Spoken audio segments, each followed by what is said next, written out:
네, 시청자 여러분, 편안한 주말 보내고 계십니까? 2월 27일 토요일 랭킹쇼 지금 시작합니다. 네, 이현종 문화일보 논설위원, 최진봉 성공회대 교수, 류재화 변호사 나오셨습니다. 어서 오세요. 안녕하세요. 어서 오세요. 그럼 저희가 준비한 첫 번째 한 랭킹 바로 만나보시죠.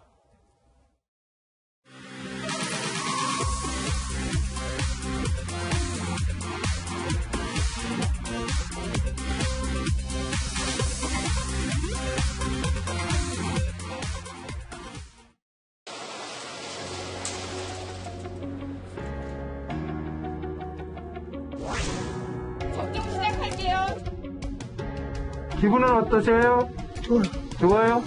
1호라고 하니까 스타트잖아요. 어쨌든 사명감 같은 거 잘해야 되겠다. 저희 어르신들이 마음껏 자녀들과 면회도 할 수 있고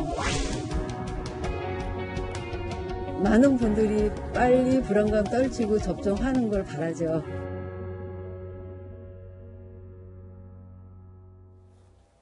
네, 바로 어제였죠. 국내에서 코로나19 첫 확진자가 나온 지 403일 만에 첫 백신 접종을 시작했습니다.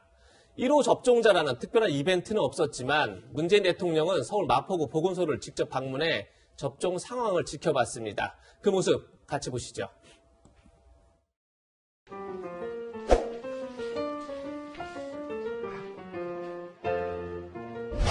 안녕하십니까. 역사적인 1호 접종이신데 접종하는 것 좀 지켜봐도 되겠습니까? 네. 영광입니다. 하나 소개 나와주세요. 네, 최선을 다하겠습니다. 의사 선생님인데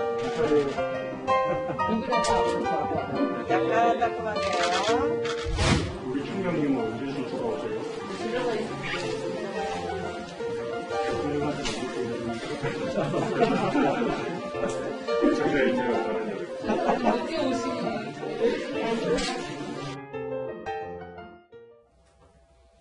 네, 문재인 대통령이 1호 처음으로 접종을 하느냐 이런 논란이 있었는데 1호 접종 대신 1호 참가에 나섰습니다.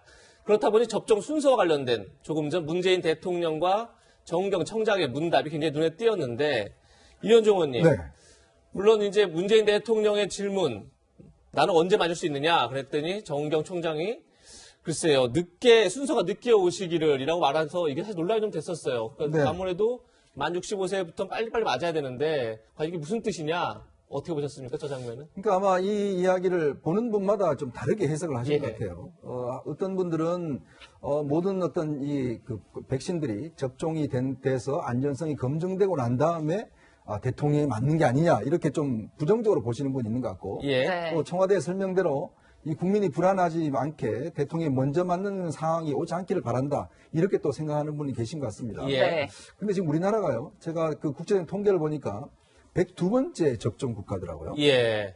사실 우리가 코로나 대응은 정말 세계적으로 잘한다고 세계적으로 다 이렇게 모범이 됐는데 백신 접종만큼은 굉장히 늦게 지금 됐지 않습니까?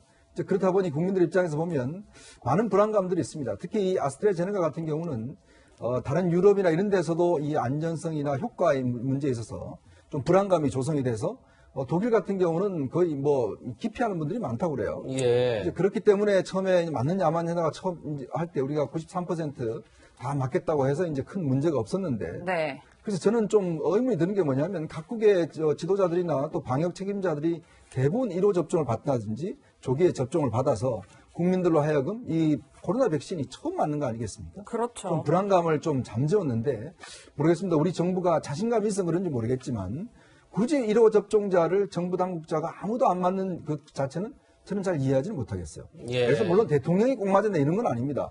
그렇지만 정부의 책임 있는 당국자들이 나서서 이런 걸 맞는다고 한다면 좀 국민 불안이 좀 덜하지 않겠습니까? 다른 나라가 다 이렇게 시범적으로 했는데 우리는 예를 들어서 이런 걸 안 한다고 할 때 국민들 입장에서 보면 뭔가 문제가 있는 게 아닌가라고 생각하시는 분도 계실 거예요. 이제 그런 일부의 분들의 어떤 의문을 해소해 주기 위해서라도 정부 당국자들이 좀 솔선수범해 주는 게 있었으면 하는 아쉬움이 솔직히 남습니다. 네. 보신 것처럼 어제 아스트라제네카에 이어 오늘은 화이자 백신 접종이 시작됐습니다. 코로나19 치료 의료진과 종사자들이 대상인데요. 네, 자세한 상황은 경제정책산업부 연결해 자세히 알아보겠습니다. 조현선 기자. 네, 오늘 아침 9시 화이자 백신 1차 접종이 시작됐습니다. 1호 접종자는 서울 중구 국립중앙의료원 코로나19 확진자 병동에서 일하는 여성 환경미화원 정미경 씨입니다. 화이자 백신 우선 접종자는 코로나19 대응 최일선에 있는 환자치료 의료진과 종사자인데요. 첫날인 오늘은 국립중앙의료원에서만 이곳의 종사자 199명 등 총 300명이 대상입니다. 이번 화이자 백신 물량은 어제 인천공항에 도착해 예방접종센터 5곳으로 배송됐습니다. 어제 인천공항에 도착한 백신은 다음 달 12일까지는 중앙의료원에서 다음 달 3일부터는 춘천향대 천안병원 등 권역 지역 예방접종센터에서도 접종이 시행됩니다. 화이자 백신은 보관과 접종 방법이 관건인데요. 무엇보다 초저온으로 보관해야 해서 냉동고가 필수고요. 접종 전 실온에 3시간 정도 둔 뒤 30분 해동시켜 희석해야 하는 등 절차가 복잡합니다. 이를 토대로 정부는 화이자 매뉴얼을 만들어 대량 접종에 대처할 예정입니다. 한편 어제 시작된 아스트라제네카 백신은 하루 동안 총 18,489명이 접종을 마쳤습니다. 또 방역당국은 지금까지 특별한 중대 부작용은 보고되지 않았다고 밝혔습니다. 지금까지 경제정책산업부에서 전해드렸습니다. 네, 오늘 시작된 화이자 백신의 접종 1호 접종자는 코로나19 병동의 미아원이었다 이런 소식 전해드렸는데요. 네. 이 접종자에는 정세균 국무총리도 참관했습니다. 접종 첫날인 어제 정 총리는 이런 글을 남겨서 화제가 됐었죠. 드디어 백신의 시간이 왔다. 백신의 시간입니다. 백신을 저처럼 오매불만 기다려온 세균도 없을 겁니다. 본인의 이름을 빗대서 굉장히 백신이 접종에 대해서 반기는 그런 글을 남겼었는데 오늘 접종 현장에서는 어떤 얘기가 오갔는지 한번 들어보시죠.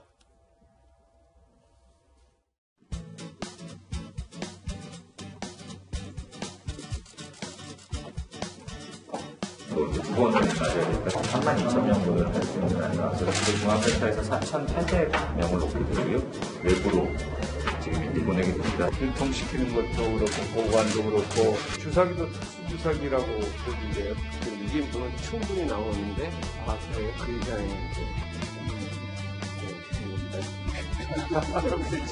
그런데 이건 영업 비밀이니까 지금 제작자들이 그래요?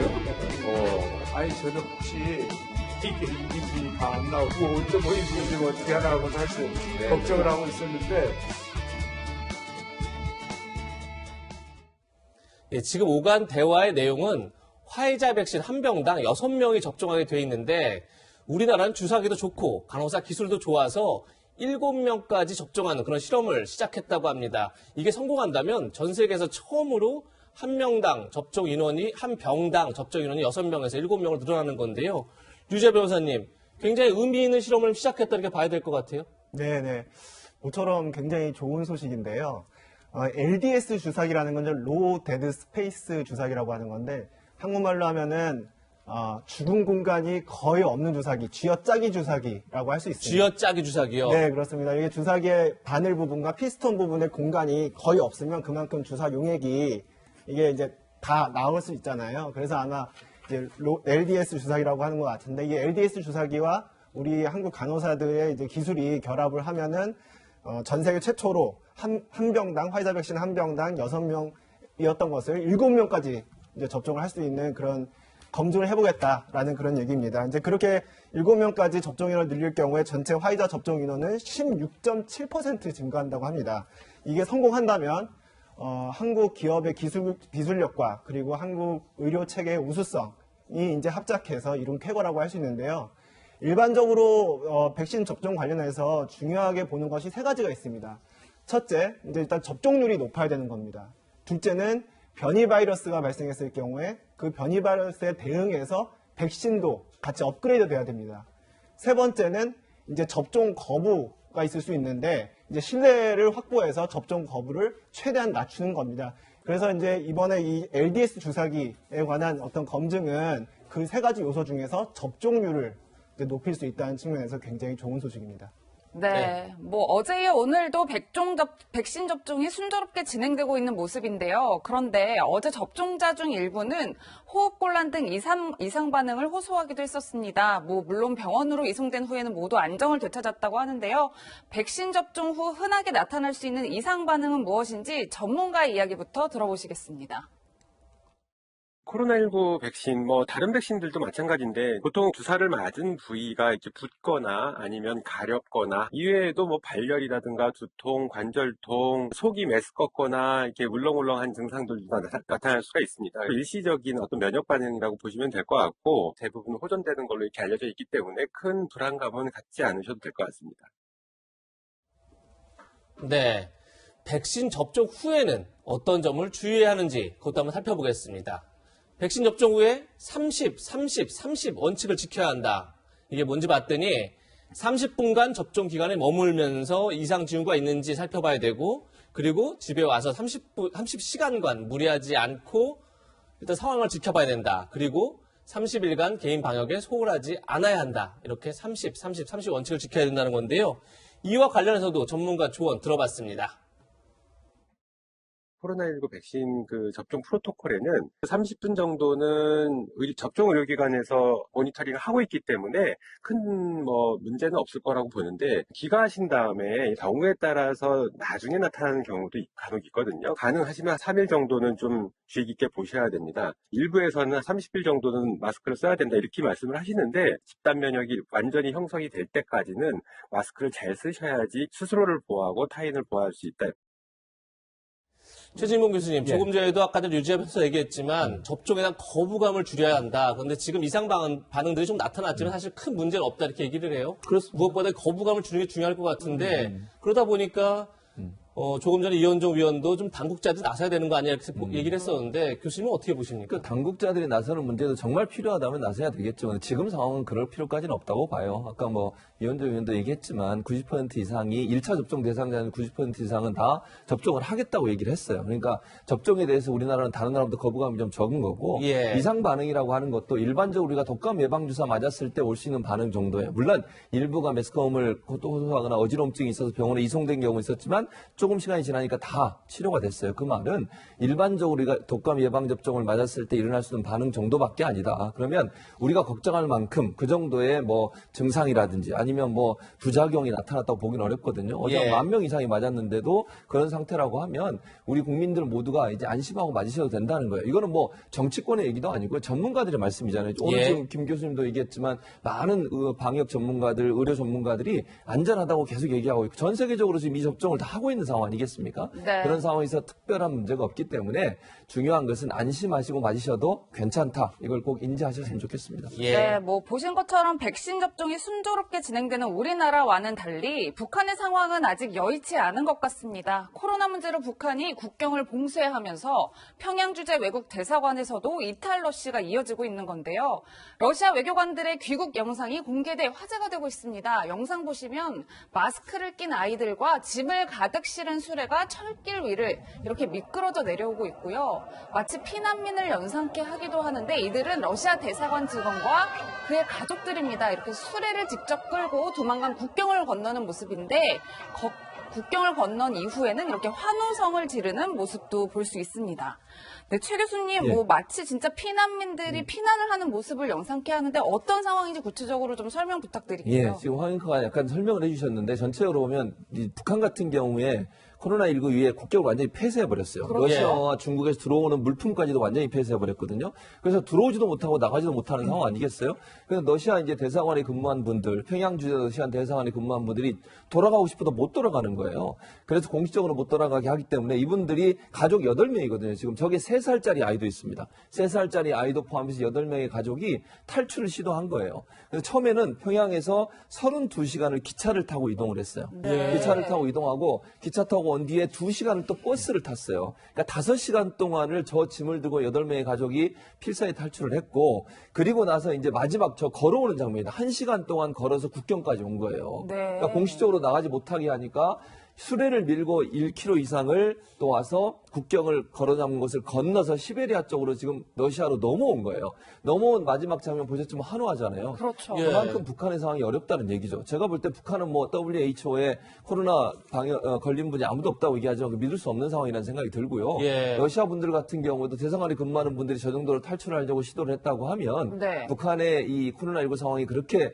정말 어려운 상황이다 이렇게 볼 수 있을 것 같고요. 그 통제 상황에서 본인들이 탈출할 수밖에 없었던 상황을 생각한다고 하면 북한이 지금 상황이 우리가 생각하는 것보다 훨씬 어렵고 심각할 수 있다는 생각이 들고 지금 백신 같은 경우도요. 유일하게 공식적으로 밝혀진 게 보면 코백스 퍼실리티라고 해서 전 세계적으로 나라에 이렇게 배분하는 그 퍼실리티를 통해서 200만 회분만 지금 확보한 걸로 알려지고 있어요. 네. 북한이요? 예. 그러면 예. 어떻게 다 맞출 수 200만 원 같으면 자기들 뭐 예를 들면 지도층이 있는 사람은 맞겠죠. 자기들만. 이런 상황이라고 하면 북한이 코로나19 확산에 상당히 취약한 상황에 빠지지 않았나 이런 생각이 듭니다. 네. 예.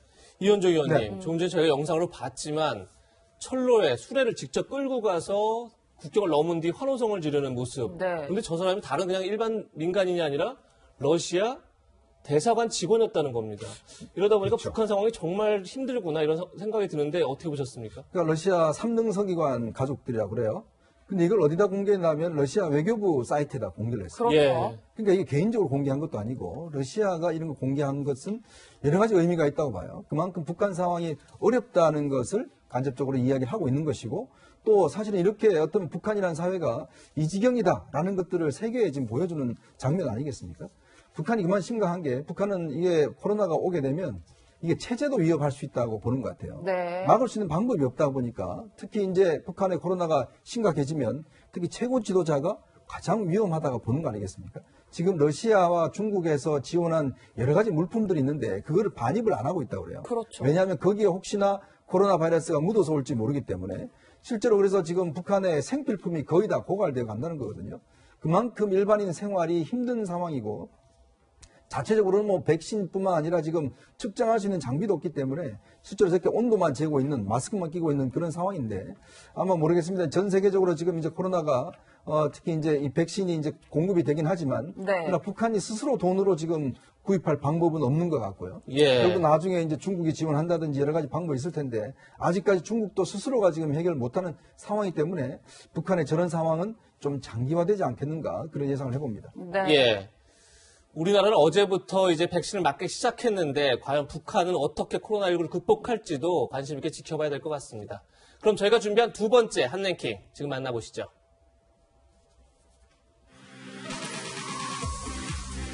오늘의 한랭킹은 문재인 정부의 4대강, 아무따, 가덕도 논란.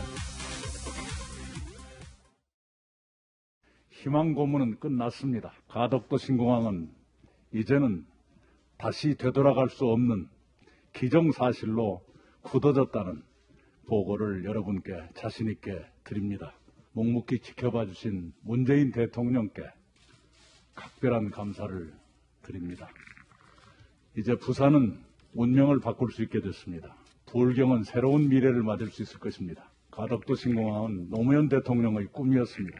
그것이 이명박 정부 때 중단된 지 10년이 됐습니다. 그 잃어버린 10년 빨리 복원하도록 저희들이 더 부지런히 뛰겠습니다.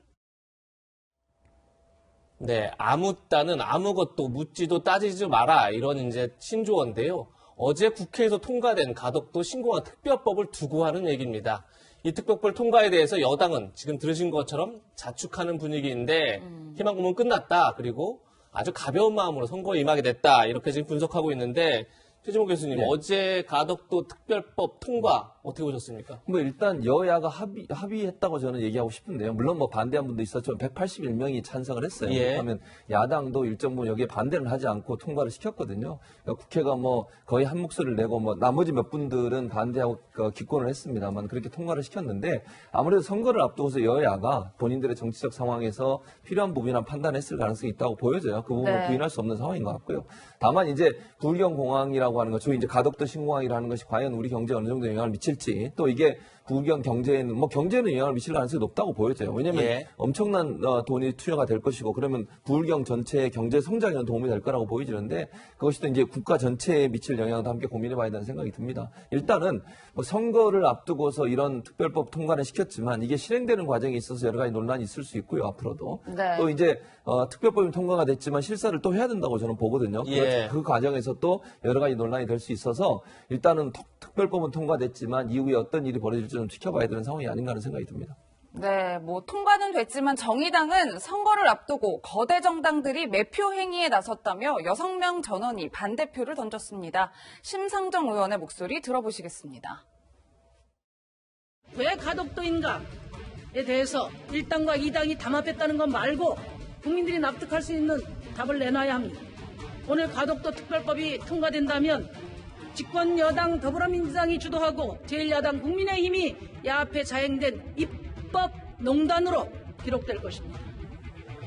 이걸 하려면 주변 생태 자연 1등급의 국수봉, 남산, 성토봉 3개의 산을 바닷속에 집어넣어야 합니다.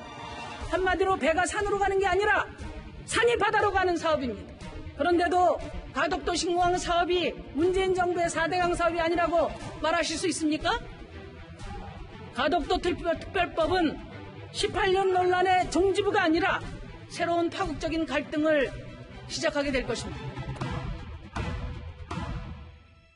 네, 위원님 같이 보시긴 했지만 입법 농단이다, 배가 산으로 가는 사업이다, 문재인 정부의 4대강 사업이다, 이렇게 강도 높게 비판을 하고 있는데 어떻게 보셨어요? 일단 불과 4년 전에 문재인 정부가 이명박 정권에 했던 이 4대강 사업, 4대강 사업은 한 22조 정도 예산이 들었습니다.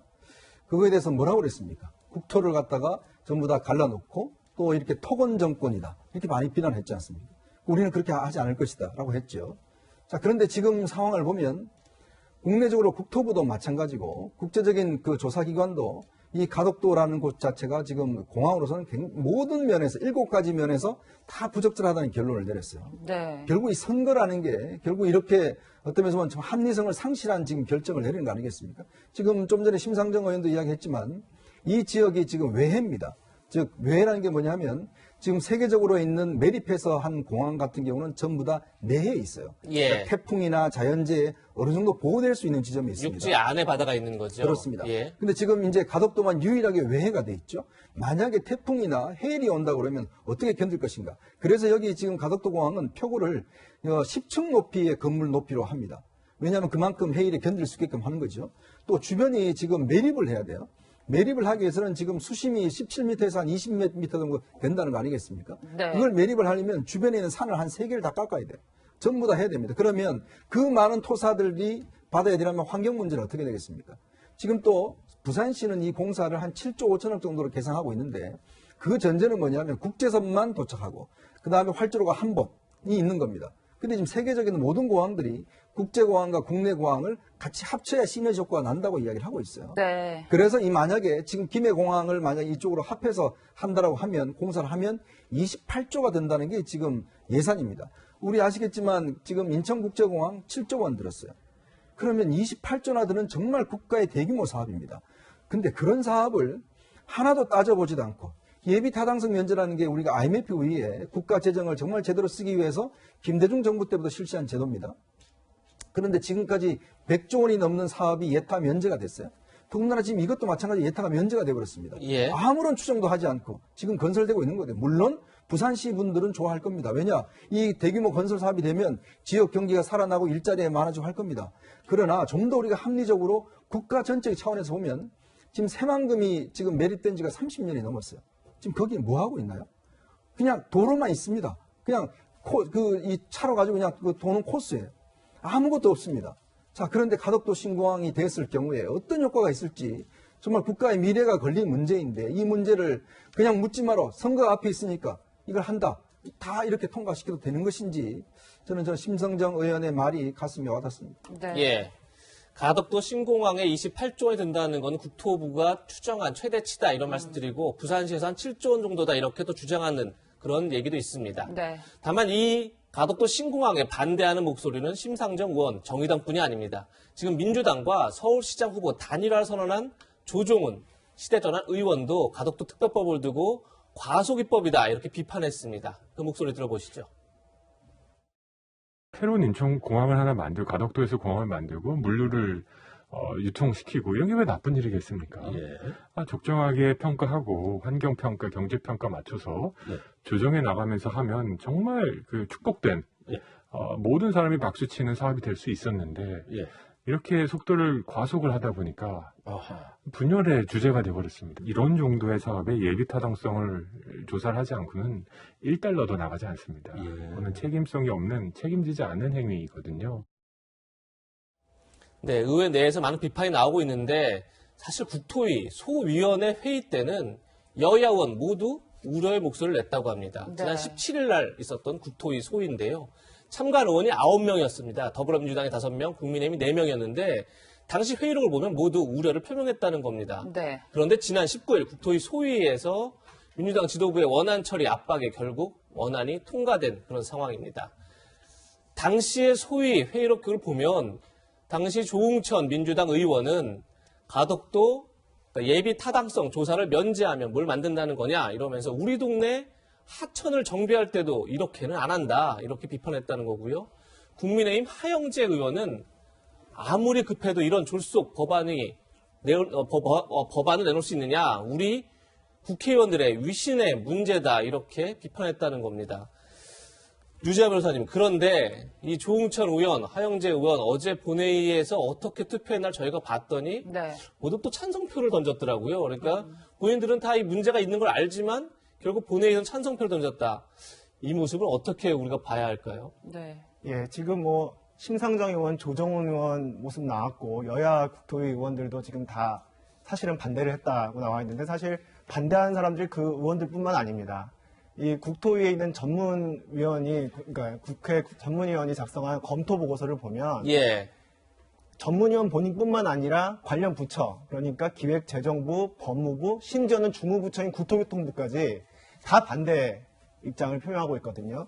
아마 조응천 의원 같은 경우는 법률가 출신인데 굉장히 찬성표를 던지기가 굉장히 힘들었을 겁니다.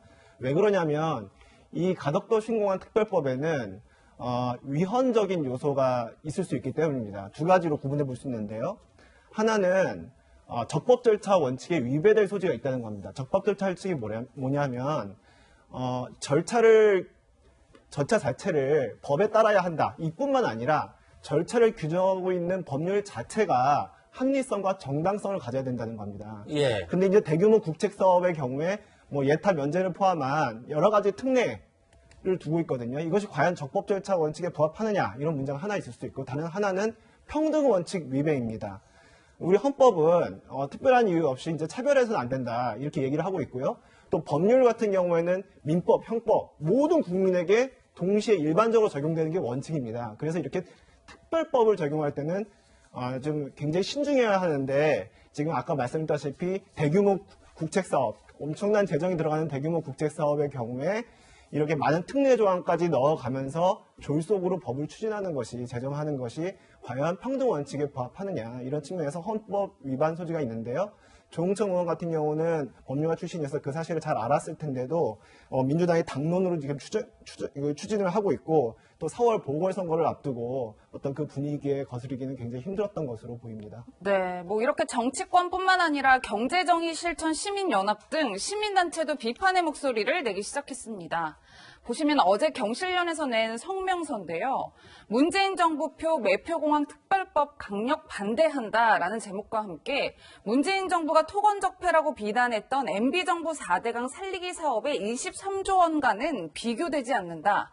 이런 엄청난 사업을 강행하는 것은 후대에 죄를 짓는 행위다라고 비판 성명서를 냈는데 최 교수님, 뭐 선거는 그렇다 치고 선거 이후에도 논란이 계속될 것 같아요. 그렇죠. 그럴 가능성이 있어요. 뭐 매표행위 이런 건 저는 동의하지 않는데 왜냐하면 아까 말씀드렸듯이 민주당뿐만 아니라 국민의힘도 동의해서 통과를 시킨 거예요. 그러니까 뭐 이게 매표행위가 된다 이렇게 보지는 않고 금액 문제도 사실은 차이가 있기 때문에 이건 실사를 다시 한다고 저는 보거든요. 그러니까 부산시가 얘기하는 것과 지금 국토부에서 예전에 조사했던 내용의 금액이 너무 달라서 이게 어떻게 다른지 하는 부분은 조사가 필요해 실사를 해야 되고요. 또 하나 여기 지금 예비 타당성 검사는 문제가 되지만 환경 영향 평가를 해야 돼요. 그렇죠. 그거는 반드시 해야 되는 상황이거든요. 그래서 이거는 앞으로 논란이 될 가능성은 충분히 있다고 봐요. 그러니까 이게 선거가 끝나고 나서 실제 신공항 건설 추진단 만들어지고 거기서 추진하는 과정에서 이제 또 실사하고 환경 평가하면서 논란의 여지는 계속 있을 수 있다고 저는 봅니다. 그리고 이제 실사하는 과정에 있어서도 의견이 다를 수 있잖아요. 그러니까 부산시와 지금 국토부 예전에 조사에서 이게 의견이 금액이 다른 걸 보면 이런 문제를 또 논의하는 과정에서 논란이 될 가능성은 충분히 있다. 그래서 저는 이게 그냥 특별법은 통과가 됐지만 실제 공항이 건설되기까지는 상당히 진통이 있을 가능성이 저는 있다고 봐요. 네. 선거 이후에 이 문제가 또다시 논란이 돼서 계속 이제 정치적 이슈가 될 가능성은 충분히 남아있는 상황입니다. 네. 예. 조금 전에 심상정 의원이 18년 논란의 종지부가 아닐 것이다 이렇게 얘기를 했는데 진짜 앞으로도 계속 논란이 될 가능성이 커 보인다 이런 진단 들으셨습니다. 이런 가운데 진중권 전 동양대 교수가 9년 전 조국 전 장관이 쓴 SNS 글을 올렸습니다. 2012년 3월에 쓴 글인데요. 네. 거기를 보니까 선거철이 되니 또 토목 공약이 기승을 부린다. 신공항 10조면 고교 무상교육 10년이 가능하며 4대강 투입 22조면 기초수급자 3년을 먹여 살린다. 이런 내용의 조국 전 장관의 트윗 글을 올린 겁니다. 물론 조국 전 장관은 이 트윗 글에 대해서 지난해 이런 11월에 이렇게 해명한 바도 있습니다. 시간이 흐르면 생각이 바뀐다. 과거 신공항 대신 주장한 무상교육은 별도의 재정으로 가능함을 확인했다. 그러면서 이제 가덕도 노무현 국제공항이라고 가덕도 공항을 노무현 국제공항으로 그렇게 이름을 지으면 어떻겠느냐 이런 제안까지 했는데 이현종 의원님. 네. 사실 진보 진영에서도 과거의 4대강 사업에 대해서 굉장히 비판을 많이 하지 않았습니까? 그렇죠. 22조, 23조 정도가 들어가고 그 사업 자체가 만약 그 예산이 아니라면 다른 걸 훨씬 더 많이 할 수 있다. 조국 전 장관은 그렇게 주장했던 건데 지금 한 10여 년 만에 입장이 완전히 바뀌었다. 이렇게 또 비판 나올 수 있을 것 같아요. 그러니까 입장은 바꿀 수는 있어요. 예. 상황에 따라 바꿀 수는 있는데 그러면 최소한 미안하다는 이야기, 또 염치가 있는 이야기, 그리고 또 이런 부분에 대한 합리적인 설명 이런 것들이 따라야 되는데 지금 뭐 생각이 다 바뀌었던 거 하면 또 비판하는 사람들에 대해서 또 그렇게 또 비판을 합니다. 그러니까 예전에 본인들이 했던 이야기를 지금 와보면 또 똑같은 상황에서 그렇게 이제 반대 비판하는 거거든요. 바로 그것 때문에 제가 문제를 삼는 거죠. 예. 그러니까 자신들이 그렇게 입으로 그렇게 토건 세력, 4대강 세력 그렇게 비판하고 했으면 이 부분을 할 때도 그럼 최소한의 미안함과 염치는 있어야 될 거 아니겠습니까? 이제 그런데 지금 똑같은 일을 지금 하고 있다는 것이고, 더군다나 지금 뭐 이 가덕도 공항을 노무현 공항으로 만들자. 저는요, 이번 지금 가덕도 공항 이 문제가 단지 지금 부산 선거만 겨냥하고 있는 건 아니라고 봅니다. 이건 앞으로 내년에 있는 대선을 겨냥한 저는 프로젝트라고 봐요. 예. 왜냐하면 아시겠지만 노무현 대통령이 그 선거에 나설 때 그때 뭘 공약했습니까? 수도 이전을 공약을 했거든요. 그렇죠. 그러니까 지금 세종시가 돼 있지 않습니까? 사실은 뭐 본인도 재미 좀 봤다라고 이야기를 할 정도로 선거에 있어서 이런 지역 공약 같은 경우는 어떤 면에서 보면 뭐 매표행위 아니라고 이야기하셨지만 실제로 지역민들 입장에서 보면 이런 사업들을 만약에 하는 데 있어서 본인들 판단을 그쪽으로 할 수밖에 없어요. 생각해 보십시오. 이게 앞으로 28조 원, 뭐 지금 국토부 예산 뭐 이 추정치 지금 부산치가 7조 5천을 이야기를 하는데 그 돈이 예를 들어서 부산 지역에 지금 투자가 된다고 해보십시오. 예. 부산 경기는 살아나는 거거든요. 그런데 국토 전체적인 입장에서 본다면 이거는 문제가 있는 거 아니겠습니까? 그렇기 때문에 충분히 그쪽에 어떤 여론을 받는 것이고 또 지난 총선 때 이 부산 지역의 정치 구도가 많이 바뀌었습니다. 아시겠지만 부산 18개 선거구 중에서 15개를 지금 야당이 가져와 버렸어요. 그 전만 하더라도 지금의 여당이 우세했는데 예. 전체로 보면 지금 야당 쪽으로 지금 기울어져 버렸단 말이죠. 그러면 여당 입장에서 보면 다음 대선에서 부산을 차지하지 않으면 정권을 지키기 어렵다고 판단한 겁니다. 자, 그렇기 때문에 부산에 이런 어떤 대규모 공약을 내걸고 지금 뭐 이낙연 대표도 반드시 하겠다는 이야기를 한 거거든요. 이제 참 이게 앞으로 어떤 선거를 겨냥해서 자꾸 이렇게 대규모 국토사업 하다 보면 지금 보시면 알겠지만 전국적으로 공항에서 1년에 한 번도 비행기 안 뜨는 공항이 몇 개가 있습니다. 그게 어떻겠습니까? 선거 때는 그렇게 필요하다. 그때 국토부 이거 하게 되면 많은 사람들이 여행 온다. 그렇게 선전을 했어요. 지금요 가시면 정말 아무도 없습니다. 그런 공항들이 전국에 다 있어요. 제가 어느 공항인지 말씀 못 드리겠습니다. 네. 그거 마찬가지로 정말 우리가 국민들이 단지 단기적인 게 아니라 정말 우리 미래를 봐서 이런 문제에 대한 좀 고민을 해야 되지 않는가 싶습니다. 네, 변호사님 이런 가운데 굉장히 흥미로운 여론조사 결과가 하나 발표가 됐더라고요. 어제 한국갤럽에서 발표한 여론조사 결과인데 부산, 울산, 경남 지역의 정당 지지율 추이예요. 그런데 딱 보니까 한 달 전과 비교해 봤을 때 민주당이 이 지지율이 굉장히 크게 반등한 모습을 저희가 볼 수 있거든요. 물론 조사 대상이 152명 정도로 굉장히 숫자가 적고 오차 범위도 굉장히 크지만 일단 가덕도 특별법이 부산 민심에는 영향을 미쳤다. 저희가 이렇게 볼 수 있을까요? 네, 좀 뭐 영향이 없다고 보기는 어려울 것 같습니다. 아무리 이제 국민의힘도 가덕도 신공항 특별법에 힘을 보탰다고 하더라도 이 사업은 어쨌든 정부가 주도하는 대규모 국책 사업입니다. 그러니까 이제 부산 시민들 입장에서는 당연히 그런 좋은, 그러니까 본인들 그 지역민들 입장에서는 굉장히 좋은 사업을 적극 추진하는 민주당에게 힘을 실어줄 수밖에 없는 거고요. 다만 이와 같은 어떤 민주당에 대한 호감이 부산시장 보궐선거에까지 그 영향이 직결될지는 좀 미지수라고 봅니다. 네. 왜냐하면 뭐 방금 그 이현정 의원님께서 말씀하셨지만 부산 시민들께서 이제 미래를 아마 생각하실 것 같고요. 이 부산시 보궐선거의 어떤 성격과 그리고 이 가덕도 신공항 특별법과는 좀 별개로 아마 판단을 하시지 않을까 싶습니다. 그게 또 부산시의 미래를 위한 것 같기도 하고요. 네. 예, 류지아 변호사의 개인 의견 들어봤고요. 민주당은 지금 특별법을 통과시킨 이후에 아주 총력제에 나서는 그런 분위기입니다.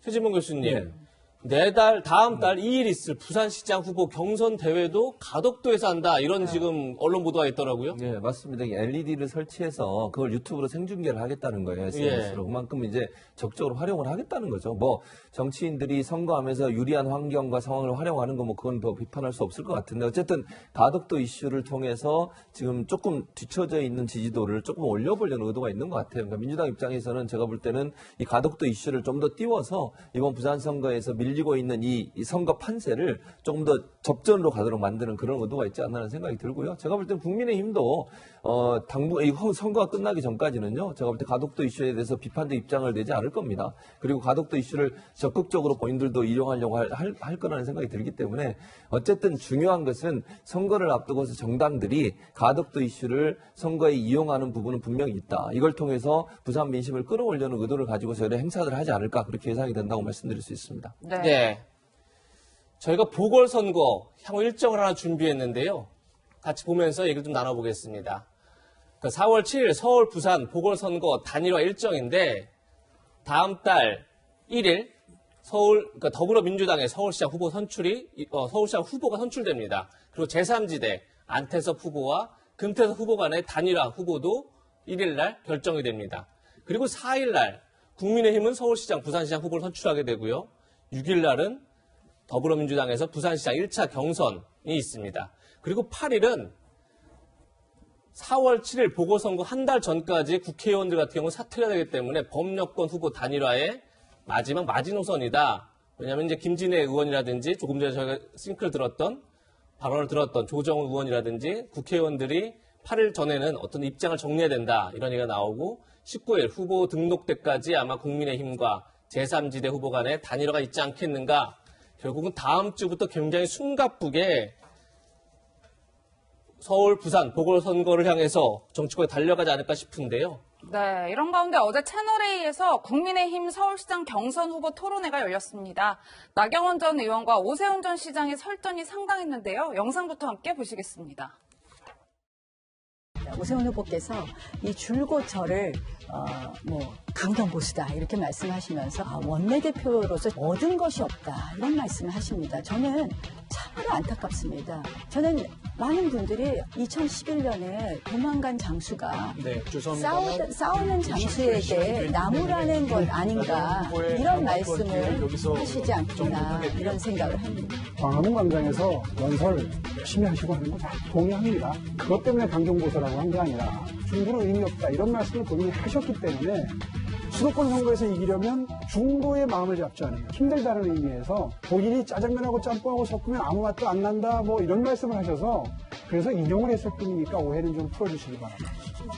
제 말씀을 오해하신 것 같습니다. 칭찬을 좀 부탁드려보겠습니다. 오신환 후보 차세대 주자입니다. 조은희 후보님은 집념이 참 대단하신 것 같아요. 나경원 후보님은 한국에 메르켈이 나왔구나. 오른쪽부터 말씀드릴까요? 오신환 후보는 우리 조은희 후보는 오세훈 후보는 예전에 서울시장을 하신 죄송합니다만 죄송합니다. 시간 부족 때문에 네, 제가 조금 전에 제3제 단일화 얘기를 하면서 안철수, 금태섭 후보의 이름을 잘못 얘기했던 것 같습니다. 정정하겠습니다. 네, 교수님 뭐 앞서 네. 영상 함께 보셨지만 네. 나경원 후보가 결국 시간이 모자라서 오세훈 후보 칭찬을 못했어요. 그러니까요. 사실은 두 분이 제일 경쟁을 치열하게 하잖아요. 그러니까 뭐 오해를 불러일으킬 수도 있을 것 같아요. 왜냐하면 정해진 시간 안에 좀 시간을 잘 배분해서 말씀을 하셔야 되는데 맨 마지막에 오세훈 후보 얘기를 하면서 시간이 다 돼가지고 발언할 기회를 못 얻었는데 물론 뭐 그게 의도라고 보진 않습니다만 그래도 어쨌든 신경전이 보이는 부분인 것 같아요. 네. 그리고 이제 본인 입장에서는 어쨌든 오세훈 후보와의 경쟁에서 이겨야만 후보가 되는 거 아니겠습니까? 그렇죠. 그런 상황이기 때문에 아무래도 다른 후보보다는 오세훈 후보에 대해서 조금 더 신경을 써서 신경전을 벌이고 있지 않나 이렇게 보여집니다. 네. 네, 저희가 준비한 세 번째 핫랭킹으로 지금 넘어가겠습니다. 네, 오늘의 세 번째 핫랭킹은 수사권 박탈에 윤석열 반격 나서나. 여권이 중대범죄수사청, 중수청 설치를 본격화하면서 이른바 검찰개혁 시즌2에 속도를 내고 있습니다. 대검은 검찰 내부 의견 수렴에 나서면서 대응을 준비하고 있는데요. 퇴임을 5달 앞둔 윤석열 검찰총장이 직접 입장을 밝힐지 이목이 집중되고 있습니다. 일단 중수청 설치법 제정안을 발의한 황운하 민주당 의원의 얘기부터 들어보겠습니다. 본래 수사권과 기소권은 분리되는 게 형사사법 체계의 대원칙입니다. 그리고 검사가 근대 형사사법 체계에서 탄생한 것이 한 200년 전쯤 됐는데 그때도 검사는 공소관으로 탄생한 겁니다. 수사관이 아니고요. 우리나라만 유독 검사가 수사권과 기소권을 다 틀어지고 있거든요. 즉 수사권과 기소권이 분리되는 것이 글로벌 스탠다드이고 형사사법 체계의 대원칙임에도 불구하고 우리나라는 유독 검사가 전면적으로 직접 수사에 나서면서 검사의 정체성이 수사기관화되어 있는 세계에서 유일한 나라입니다. 네, 민주당은 지금 중수청 설치 관련 법안을 3월에 발의해서 6월에 처리하겠다 이렇게 지금 입장을 정리해가고 있는 상황인 것 같은데 이현조 의원님, 검찰에게서 수사권을 완전히 박탈하는 그걸 검수완박 지금 이렇게 표현하는데 검수완박으로 검찰로부터 6대 범죄 수사권을 완전히 뺏어서 빼앗다기보다는 분리해서 그것을 중대범죄 수사처로 넘기겠다. 지금 이게 민주당의 보관 같은데 이 법안 어떻게 보십니까? 우선 과연 지금 이 시점에서 이걸 추진할 때인가에 대한 문제제기를 좀 하고 싶습니다. 지금 이 코로나 전국 때문에 정말 많은 국민들이 힘들고 또 우리가 경제 발전에 대한 지금 절박성이 지금 있는 상황 아니겠습니까? 정말 책임 있는 여당이 도대체 지금 국민들이 뭘 바라는지, 뭘 요구하는지를 읽고 있는지, 과연 이게 얼마나 많은 국민들에게 영향을 미칠 건지 그걸 제가 되묻고 싶고요. 또 하나는 한 나라의 형사사법 체계는요, 정말 국민들 입장에, 즉 수용자 입장에서 변해가야 됩니다. 즉 국민들이 내가 어떻게 형사사법체가 바뀌는지에 대해서 수용성이 있어야 되는데 자, 생각해 보십시오. 우리나라는 경찰, 검찰 제도로 그동안 쭉 이어왔어요. 자, 그러다가 이제 이 검경 수사권 조정을 해서 올 1월부터 검찰의 6가지 수사권만 가지고 있고 나머지 수사권은 경찰로 넘어갔습니다. 이것마저도 큰 변화입니다. 사실 우리 국민들이 여전히 경찰에 대한 불신감들이 있지 않겠습니까? 네. 경찰이 과연 제대로 수사를 할 것인지에 대한 불신감이 있는 상황에서 그마저도 지금 아직 제대로 시행해 보지도 않았어요. 또 하나는 고위공직자 범죄수사처럼 공수처가 생겨났습니다. 정말 새로운 기구가 하나 생겨나는 거예요. 이것 또한 지금 아직까지 새로운 2명만 딱 달랑 있습니다. 지금 처장과 지금 차장만 있는 상황 아니겠습니까? 네. 한 번도 실험해 보지 않았어요. 이런 상황에서 이제 아예 검찰의 모든 수사권을 빼앗아서 중대범죄수사처럼 듣도 보도 못한 지금 청을 만들겠다는 이야기 하고 있지 않습니까? 근데 지금 황운하 의원이 정말 국민들한테 거짓말을 하고 있어요. 어떻게 우리나라만 지금 검찰과 수사권을 다 가지고 있냐 이런 식으로 지금 거짓 선전을 하고 있는데 이거나 잘못된 것이라고 저는 지적을 드리고 싶고 과연 누구를 위한 변화인가라는 문제를 제기하고 싶습니다. 결국 이분들이 이렇게 3월 달에 발의해서 6월 달에 처리했다는 게 과연 국민들을 위한 것인가? 아니면 자기들의 즉 정권을 일임한 사람들 아니면 그 중에서도 일부 사람들만을 위한 것인지 검찰의 수사권을 뺏어서 좋은 사람이 누가 있겠습니까? 국민들이 불편하십니까? 수사권을 뺏어서? 저는 그러면서 보면 지금의 추진하고 있는 세력들에 대한 불순한 의도가 충분히 담겨 있다라는 개인적인 의견을 드리고 싶습니다. 네, 변호사님, 앞서 이 의원님께서 황 의원이 거짓말을 하고 있다라고 표현해 주시기도 했는데, 실제로 검찰 내부망도 좀 부글부글한 것이, 저희가 영상을 준비해 봤는데, 구승모 대검 이제 국제협력 담당관은 이제 영국의 예를 들면서 경제범죄나 뇌물, 부패 사건은 수사와 기소를 통합한다라고 이야기를 하고 있고, 차동호 대구지검 검사도 일단 수사와 공소의 분리는 그 자체로 모순이다, 이렇게 지적을 하고 있어요. 예, 제 생각에는 수사 기소의 어떤 적절한 분리는 글로벌 스탠다드일 수 있을 것 같습니다. 하지만 수사 기소의 완전한 분리, 그러니까 수사권 박탈로까지 표현될 수 있는 그런 분리, 그런 식의 분리는 제 생각에는 글로벌 스탠다드라고 볼 수 없고, 그리고 이제 형사사법 체계가 효율적으로 작동하기 위해서도 바람직하지 않습니다. 지금 이 중수청 설치 문제와 관련해서 충돌되고 있는 가치는 두 개입니다. 하나는 형사사법 체계의 효율적 작동입니다. 그리고 또 다른 하나는 비대해질 수 있는, 남용될 수 있는 검찰권의 분산입니다. 형사사법 체계의 효율적인 작동이라는 것은 뭐냐면, 죄를 지은 사람은 처벌받아야 되는 것이고, 죄를 짓지 않은 사람은 처벌받지 않도록 하는 것입니다. 아주 단순한 건데요. 네. 이게 실제로 잘 이루어지려면 공소와 수사가 굉장히 유기적으로 이루어져야 됩니다. 이제 재판을 해보면 수사는 사실관계의 수집에 해당하는 거고요. 공소는 수집된 사실관계의 법을 적용하는 겁니다. 어떻게 이것이 무자르듯이 두 개가 완전히 분리될 수가 있겠습니까? 이 양자는 굉장히 서로 유기성을 갖고 이루어져야 되는 거고, 다만 그 가치에 검찰권의 분산이라는 가치를 고려하려니 지금 현재 검경 수사권 조정이라는 현재 그 결론을 이룬 겁니다. 그런데 이 지금 여권에서 추진하고 있는 중수청 설치 혹은 검수완박이라는 것은 방금 말씀드린 두 가지 가치 중에 검찰권의 분산에 지나치게 치우친 그런 움직임이라고 볼 수 있습니다. 네. 네, 일단 대검찰청은 일선 검찰청에 공문을 보냈다고 합니다. 중수청 설치 법안에 대한 의견 수렴을 위해서인데요. 계획대로라면 3일까지 의견 제출을 받아서 그 의견을 가지고 대검 차원에서 의견을 낼 것이다. 지금 이렇게 알려지고 있습니다.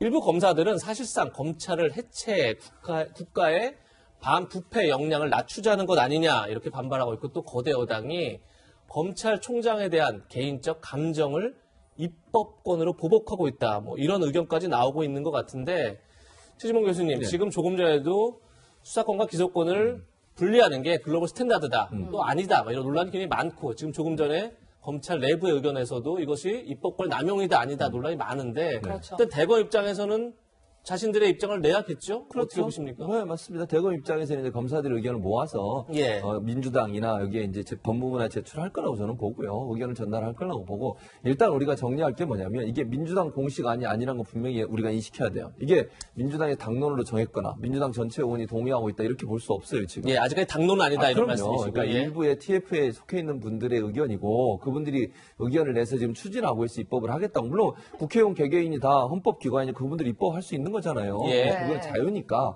거기에 대해서 입법이 되고 나면 또 논란이 되고 거기서 논의가 되고 통과될지 안 될지는 아무도 모르는 겁니다. 이거는 그런 차원에서 본다고 하면 일단 그분들의 의견이라는 것만 우리가 인식을 하고, 이게 마치 민주당이 이걸 당론으로 정해서 밀어붙이는 것처럼 인식하는 것은 저는 지나친 얘기다 이런 말씀을 꼭 드리고 싶고요. 예. 저는 개인적으로 제가 알기로도 민주당 안에서도 반대하는 분들이 많이 있어요. 그러니까 네. 이게 민주당이 이 부분을 밀어붙여서 지금 얘기하는 3월, 6월 이 계획대로 갈지는 아직 지켜봐야 된다. 왜냐하면 일단 기본적으로 검경수사권 조정안이 통과된 지가 얼마 안 돼서 이제 시행이 다 하고 있는 단계예요. 예. 좀 시간을 두고서 어느 정도 이게 잘 정착이 되는지를 인식하고 또 보고, 거기서 문제가 발생하면 거기에 대해서 또 법을 바꿔야 될 필요가 있다면 바꿔야 될 필요가 있지만, 지금 이렇게 완전히 검찰의 수사권을 기소를 완전히 분리시켜서 검찰의 수사를 할 수 없도록 만드는 것은 여러 가지 우려의 부분이 있는 부분도 있습니다. 그래서 그런 부분들에 대해서 논의가 이루어져야 한다고 저는 보고, 그런 차원이라고 본다고 하면 지금 일부에서 우려하는 것처럼 여당이 거대 여당이니까 밀어붙여가지고 이걸 할 거다, 아직은 그렇게 얘기할 수 있는 단계는 아니라고 봅니다. 네, 이 의원님, 이제 다음 달 3일까지 검사들의 의견이 모아질 텐데, 아무래도 윤석열 검찰총장의 입에도 관심이 집중될 수밖에 없는 것 같아요. 한 임기까지 148일 정도 남았다고 하는데, 어떤 행동을 하게 될까요? 그러니까 최 교수님 말대로 여당에 이렇게 합리적인 생각을 가진 분들만 있다면 모르겠습니다만은, 지금 구성되어 가고 있는 모습을 보면 전혀 그렇지가 않는 것 같아요. 대통령이 속도 조절을 했다라는 이야기를 비서실장이 하니까 바로 국회 운영위원장이 그런 말 했어요라고 되짚어 보지 않습니까? 그리고 또 여당 입장에서 보면 속도 조절 이야기하는 사람을 거의 적폐 취급하듯이 이야기를 합니다. 그건 뭐냐면 이게 집권 여당이 180석이나 되기 때문에 이걸 어떤 면에서 강성 주장하는 사람들이 몰아갈 수 있다는 거거든요. 그러니까 이게 사실은 그냥 뜬구름 잡는 이야기 아닙니다. 현실화될 수 있는 이야기. 왜냐? 예전같이 이 야당이 견제 기능이 전혀 없습니다. 네. 의석상으로 보면. 여당이 마음만 먹고 또 일부에 추진하면 그냥 되는 겁니다. 그렇게 되면 현실화되는 거거든요. 그래서 저는 윤석열 총장도 이 부분을 매우 심각하게 생각하고 있다. 왜냐? 최근에 신현수 민정수석 사태가 단순히 검찰 인사 때문에 일어난 건 저는 아니라고 봐요.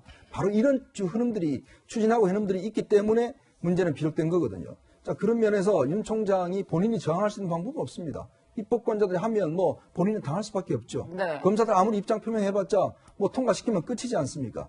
자, 그런 상황에서 뭘 하겠느냐. 마지막 검찰총장으로 남을 것인가? 아니면 정말 국민을 위한 형사사법 체계를 수호할 것이냐.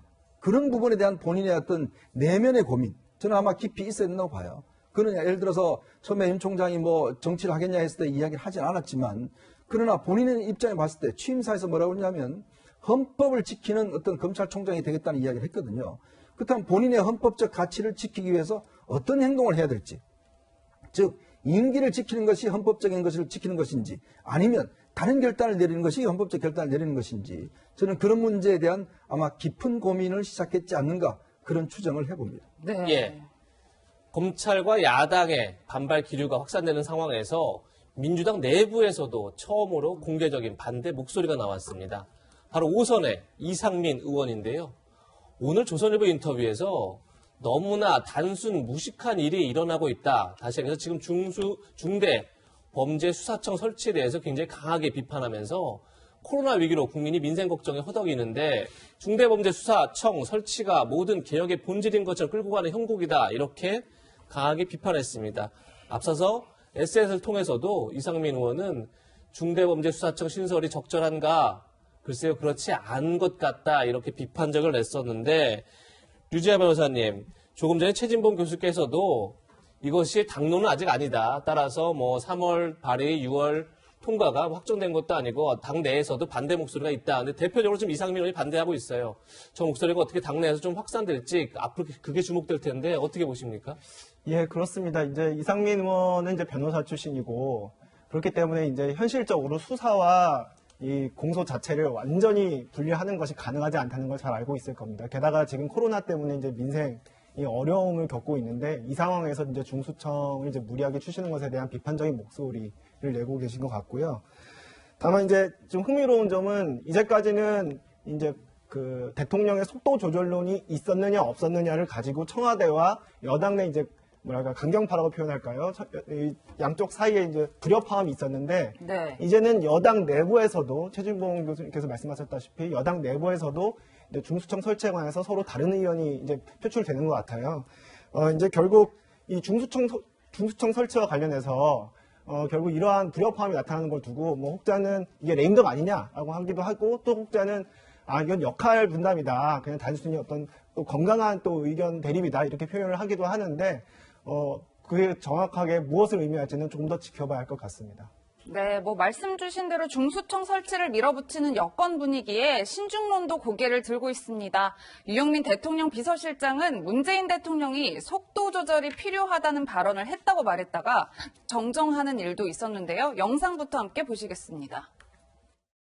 지금 검찰 수사권 박탈하는 건 논의가 되고 있다는 게 박범계 장관 그 발언 때문에 이제 촉발이 됐는데 대통령의 의중이 뭐예요? 속도 조절을 말씀하시는 겁니까? 속도 조절 이야기는 박범계 장관 그 임명장 받으러 온 날 대통령께서 속도 조절 당부를 했죠. 오늘 박범계 장관이 속도 조절은 청와대의 얘기가 아니고 언론이 그렇게 표현한 거다 이런 식으로 인터뷰를 했는데 예, 팩트는 임명장 주는 날 대통령께서 이제 차 한잔하면서 그 당부할 때 그때 이야기가 나와서 실장님, 대통령께서 속도 조절하라 이렇게 말씀하신 건 아니잖아요.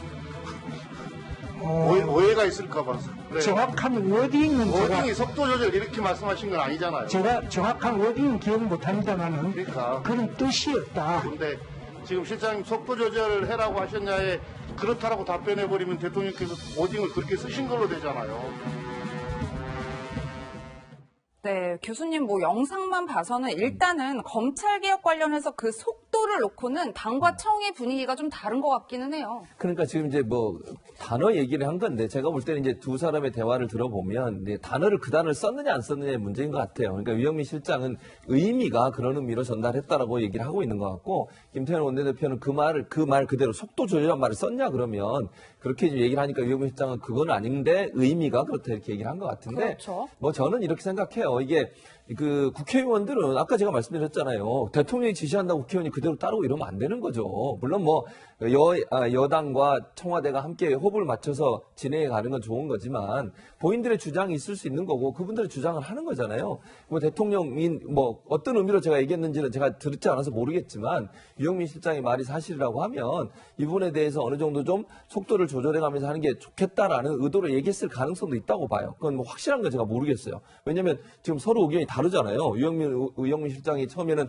그런 얘기를 했다 그랬다가 그런 의미로 얘기했다 이렇게 좀 말을 좀 바꾼 상황이기 때문에 제가 어떤 말을 했는지 모르겠지만 그래서 저는 아까도 말씀드린 여당 내에도 의견이 다양하고 청와대도 지금 현재 TF팀에서 일하고 있는 분들 그러니까 소위 그 검찰개혁 TF에서 일하는 분들 거기에 다를 수 있는 거잖아요. 그거 뭐 충분히 가능하다고 저는 보거든요.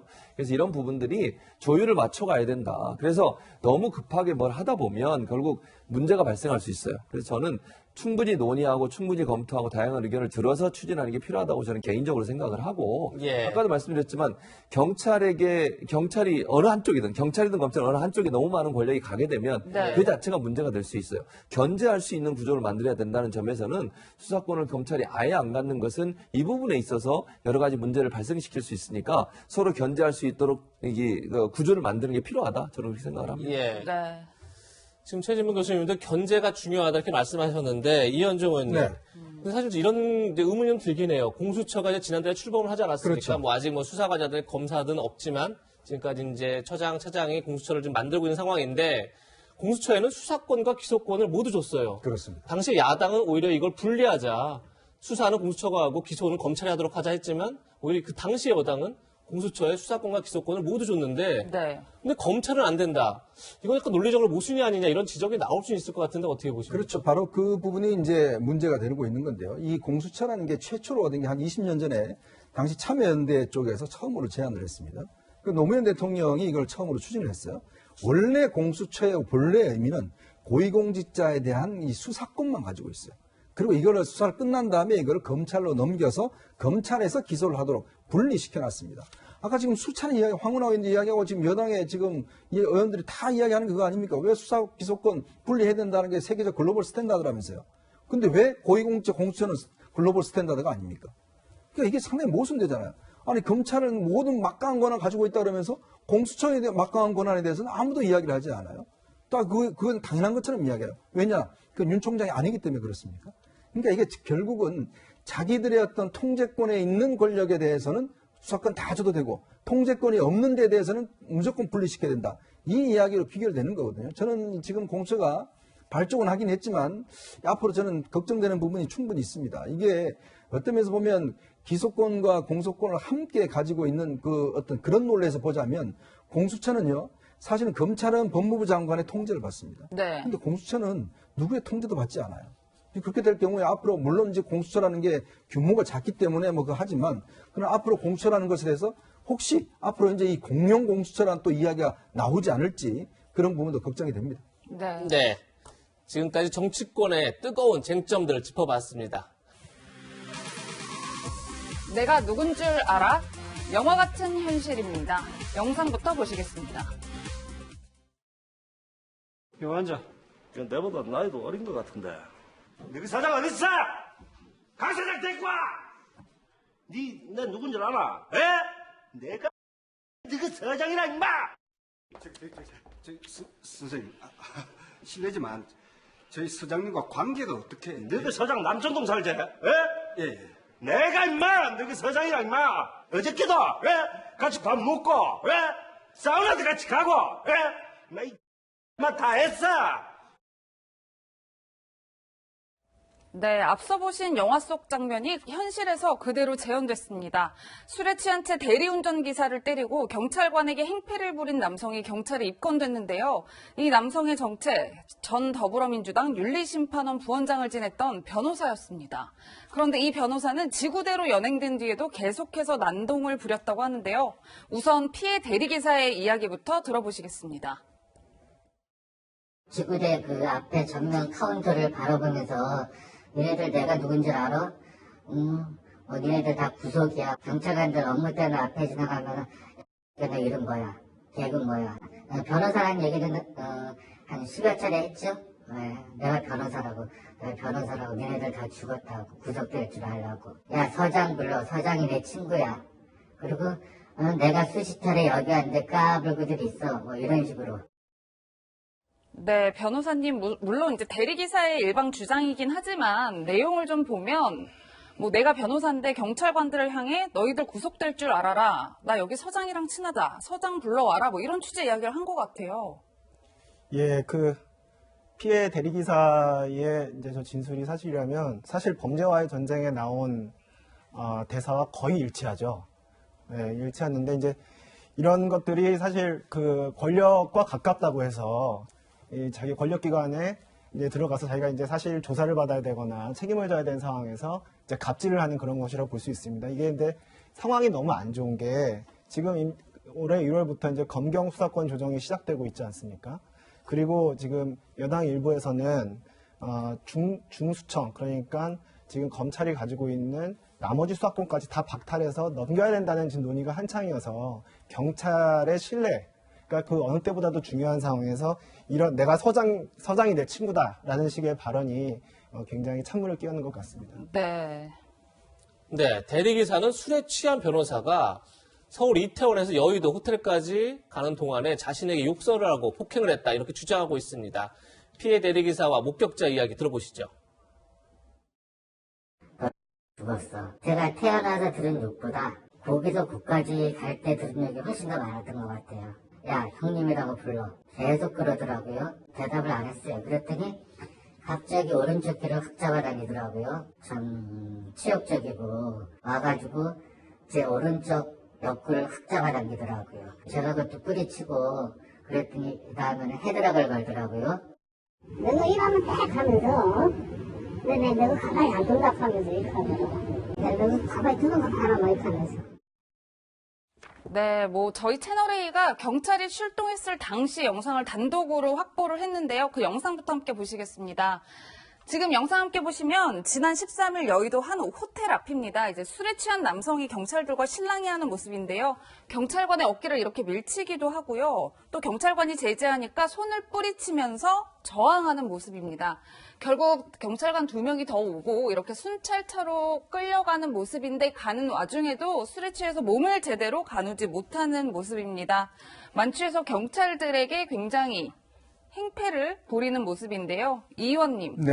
이분이 이제 윤리 위반을 따지던 그 윤리심판원의 부원장이었잖아요. 그렇죠. 그런데 이렇게 대리기사를 폭행하고 또 경찰에게도 행패를 부렸어요. 저희가 이걸 어떻게 봐야 될까요? 이 당의 윤리심판원이라는 것은 당원들의 어떤 직무상의 어떤 여러 가지 문제점들, 비위 등등을 이제 심판을 해서 최고 제명까지 할 수 있는 곳입니다. 지금 국회의원 같은 경우도 뭐 금태섭 전 의원이 바로 여기서 지금 됐거든요. 네. 바로 그 내린 당사자인 거라고 알려져 있어요. 자, 근데 이게 일반 사회로 이야기를 하면 지금 뭐 법원격에 해당되겠죠? 최종적으로 판단하는 곳인데 거기에 참여했던 분이 이제 변호사가 저런 행동을 한 것인데 네. 아무리 몸 취했다 하더라도 저런 행동이 나오는 것은 평소에 어떤 이 권력에 대한 어떤 의식들 이런 게 상당히 있다라고 좀 추정이 갑니다. 왜냐하면 일반인들이 저렇게 아무리 술이 취하더라도 서장하고 뭐 친구다 이렇게 하기는 힘들거든요. 뭐 우리가 좀 전에 경험했습니다만은 이영구 법무부 차관의 택시기사 폭행 문제도 같은 사안이고 우리가 너무 권력에 대해서 이런 어떤 당이나 있는 분들이 너무나 권력적으로 행사하는 부분들 이런 부분들을 과연 또 봐야 되는 것 자체가 참 참담한 현실이라고 봅니다. 네. 네, 이 변호사가 민주당 윤리심판원 부원장 출신이다 보니까 더 놀라야 되는 것 같은데 해당 변호사는 사건 발생 이후에 대리기사에게 사과하기 위해 연락을 해왔다 이렇게 지금 알려지고 있습니다. 그런데 술에 취해 기억이 나지 않는다 이런 말 했다는 거고요. 변호사님, 그런데 이 변호사의 처벌, 현행법상 운행 중인 운전자를 폭행하면 가중처벌되는 그런 조항이 있잖아요. 예. 저희가 지난번에 법무부 차관 사건 때 그것이 많이 논란이 됐었는데 이것도 역시 마찬가지로 운전 중 폭행으로 해서 가중처벌 되는 건가요? 예, 그렇습니다. 이제 특허법상 그 운전자 폭행이라고 해서 일반 폭행과 상해보다 훨씬 더 가중처벌을 하고 있습니다. 그 이유는 뭐냐면, 이 운전자를 폭행하면 실제로 교통사고가 날 수 있기 때문에 이 해당 차량에 지금 승차해 있는 사람들뿐만 아니라 그 외에 도로를 지금 교통하고 있는 다른 분들한테까지 큰 피해를 끼칠 수 있지 않습니까? 그리고 이러한 죄는 죄질이 굉장히 안 좋습니다. 왜냐하면 운전하고 있는 운전자는 방어를 할 수가 없지 않습니까? 그래서 일방적으로 맞기만 해야 되는데요. 이제 그런 죄질이 안 좋다는 측면, 그리고 위험성이 높다는 측면, 이 두 가지를 고려해서 특가법상 굉장히 엄중 처벌하고 있습니다. 네, 또 다른 사건 하나 더 짚어보겠습니다. 장제원 국민의힘 의원의 아들이자 래퍼인 로엘로 활동하고 있는 장영준 씨가 폭행 사건에 휘말려 경찰 조사를 받고 있다고 합니다. 그런데 일부 보도를 보면 장영준 씨가 말싸움을 벌일 때 우리 아빠가 누군지 아느냐 이런 말까지 했다고 하는데요. 이게 사실이면 또 논란이 될 것 같아요, 의원님. 그렇죠. 이게 장 의원 아들 같은 경우는 이미 지난번에도 사실은 이제 그 사고가 한번 있어서 또 여러 가지 논란이 됐고 장제원 의원이 그때 아마 당직도 사퇴를 했고 또 뭐 사과도 했고 한 적이 있지 않겠습니까? 근데 이번에도 보니까 부산에서 이제 길을 걸어가다가 이 사이드 미러를 이제 이게 부딪혔는데 그때 이제 그 과정에서 운전자하고 좀 시비가 붙어서 주먹 다짐을 했다고 그래요. 근데 지금 아직 뭐 경찰에서 누가 먼저 시비를 걸었는지 현재는 조사 중이고 뭐 그 말도 사실은 아직까지 했는지 조사 중이기 때문에 뭐 하지만 글쎄요 이것 또한 어떤 면에서 보면 우리가 좀 전에 이야기했던 그런 거 마찬가지로 참 어떤 면에서 권력이 있고 뒷배경이 있고 이런 사람들이 공권력이나 또 상대방을 대할 때 너무나 어떤 이 상당히 위력적으로 대하는 이런 것들이 좀 생활화된 그런 형태라고 저는 볼 수가 있겠습니다. 네, 채널A 단독 보도까지 짚어봤습니다. 세 분과는 여기서 인사드리겠습니다. 고맙습니다. 감사합니다. 저희는 60초 광고 뒤에 돌아오겠습니다. 코로나19 백신 접종과 함께 완연한 봄이 찾아온 것 같습니다. 올해만 잘 견디면 다시 예전의 일상으로 돌아갈 수 있다는 희망, 그 희망이 가장 강력한 백신이 아닌가 싶습니다. 저희는 다음 주 토요일 더욱 알찬 내용으로 찾아뵙겠습니다. 네, 시청해주신 여러분 고맙습니다.